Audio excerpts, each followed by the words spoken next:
Today, everybody tells us we should talk about sex to our children, but nobody tells us just how. They're being killed by AIDS. Yves, these discussions like the plague. You know better now. But AIDS can be stopped, and you can help stop it. If you have sex, have just one safe partner, or always use condoms. Always. It's been 20 years. Some things have changed. Some have not.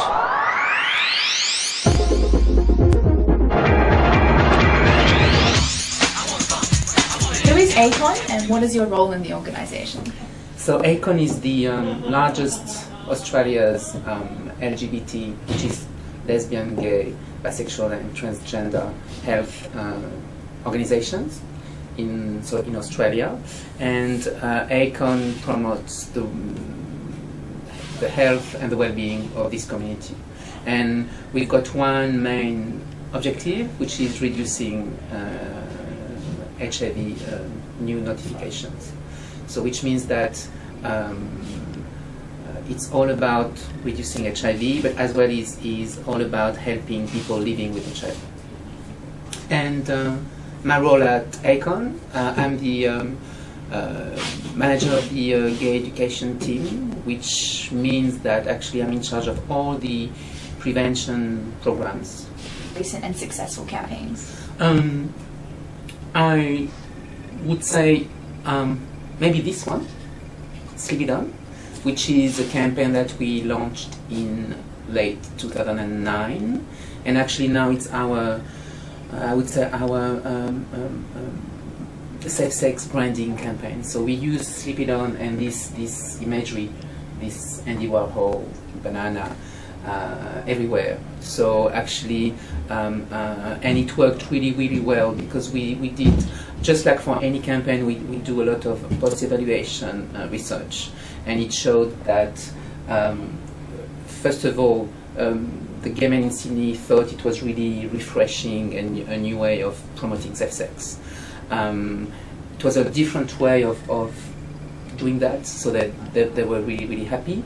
We have a really high recall rate and awareness, which means that each time when people see this ad or this logo, or actually this one, on any campaign that we might do, they know what it means, and it works really well. And as well, How do you measure the success of a campaign?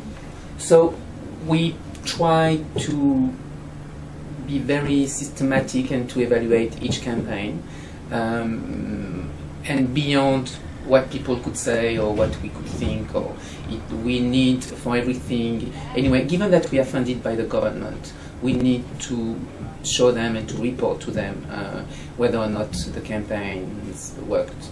So we have different ways of evaluating a campaign. The first one is what we call quantitative evaluation, which is mainly a research study that we do online.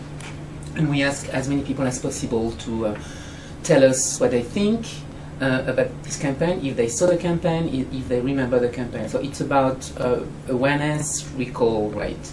So that's one thing. Then, as well, we do a qualitative evaluation, which is more with focus groups. And it's more, for us, is to understand in depth what people think, if they got the message right, if something wasn't very clear.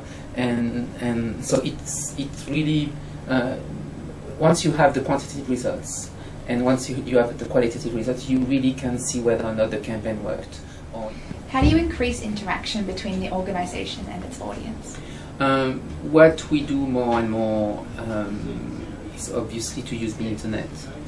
And for every campaign, we've got normally a dedicated website which provides more information, and what we're trying to do is to get these websites more and more interactive, and we are using as well for the past maybe year and a half, we've been using heavily the social network, so social media like Facebook, Twitter, and often we are trying to use them to start a discussion with our audience, and it works pretty well.